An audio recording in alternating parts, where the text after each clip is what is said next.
আসসালামু আলাইকুম দর্শক। দূরদর্শন টিভি সংবাদে আপনাদের স্বাগত। সাথে আছি আমি মেহেদী হাসান। দেশ ও বিদেশে ঘটে যাওয়া গুরুত্বপূর্ণ সব ঘটনা নিয়ে আজকের সেরা সংবাদ। চলুন শুরুতেই দেখে নেওয়া যাক সংবাদ শিরোনাম। দেশে ভয়াবহ হাম দাপট, স্বাস্থ্য সচিবের তদন্তের নির্দেশ। কাল থেকে শুরু হচ্ছে পুলিশ সপ্তাহ 2026।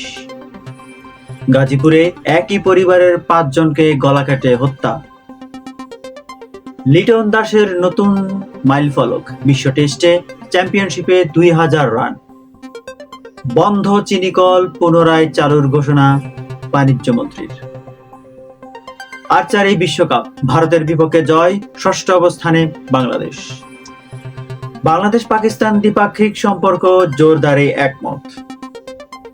দর্শক, এতক্ষণ শুনছিলেন সংবাদ শিরোনাম, এবার বিস্তারিত।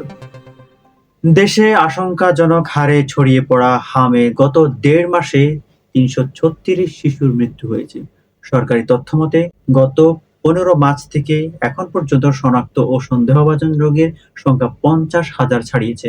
আজ রাজধানীতে এক আলোচনা সভায় স্বাস্থ্য সচিব কামরুজ্জামান চৌধুরী জানিয়েছেন, টিকার ঘাটতি এবং শিশু মৃত্যুর কারণ খতিয়ে দেখতে উচ্চ পর্যায়ের তদন্ত শুরু হয়েছে।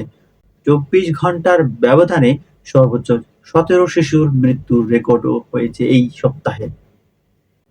আমার পুলিশ, আমার দেশ, সবার আগে বাংলাদেশ, এই প্রতিপাদ্য নিয়ে শুরু হচ্ছে বার্ষিক পুলিশ সপ্তাহ। আজ এক বাণীতে রাষ্ট্রপতি ও প্রধানমন্ত্রী পুলিশের পেশাদারিত্ব ও জনবান্ধব হওয়ার উপর গুরুত্ব আরোপ করেছেন। প্রধানমন্ত্রী তারেক রহমান আগামীকাল রাজারবাগ পুলিশ লাইসেন্স বার্ষিক কুচকাওয়াজ পরিদর্শন করবেন এবং ভাষণ দেবেন। মিরপুর টেস্টে পাকিস্তানের বিপক্ষে প্রথম ইনিংসে 33 রান করার মধ্য দিয়ে লিটন দাস প্রথম বাংলাদেশি ব্যাটার হিসেবে বিশ্ব টেস্ট চ্যাম্পিয়নশিপে 2000 রানের মাইলফলক স্পর্শ করেছেন। বর্তমানে 1876 রান নিয়ে তৃতীয় স্থানে আছেন অভিজ্ঞ মুশফিকুর রহিম। এই টেস্টে নাজমুল হোসেন শান্ত ক্যারিয়ারের 5ম টেস্ট সেঞ্চুরি তুলে নিয়েছেন। বাণিজ্য মন্ত্রী খন্দকার আব্দুল মুক্তাদির আজ পঞ্চগড়ে এক মতবিনিময় সভায় ঘোষণা করেছেন যে দেশের বন্ধ থাকা রাষ্ট্রায়ত্ত চিনিকলগুলো পর্যায়ক্রমে পুনরায় চালু করা হবে।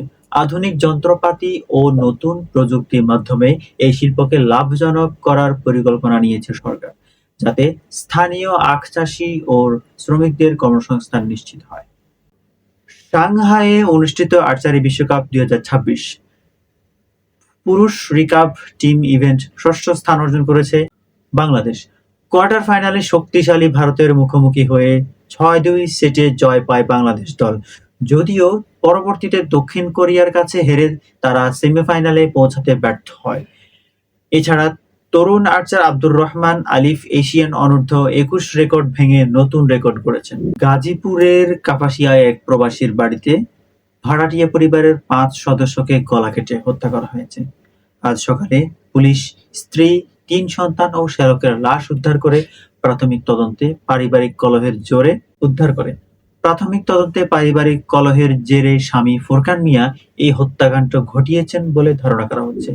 অভিযুক্ত ঘাতক বর্তমানে পলাতক রয়েছে এবং তাকে ধরতে পুলিশের একাধিক টিম অভিযানে নেমেছে। বাংলাদেশ ও পাকিস্তানের মধ্যে দ্বিপাক্ষিক সম্পর্ক আরও গভীর করার বিষয়ে দুই দেশের মন্ত্রী পর্যায়ে বৈঠক অনুষ্ঠিত হয়েছে।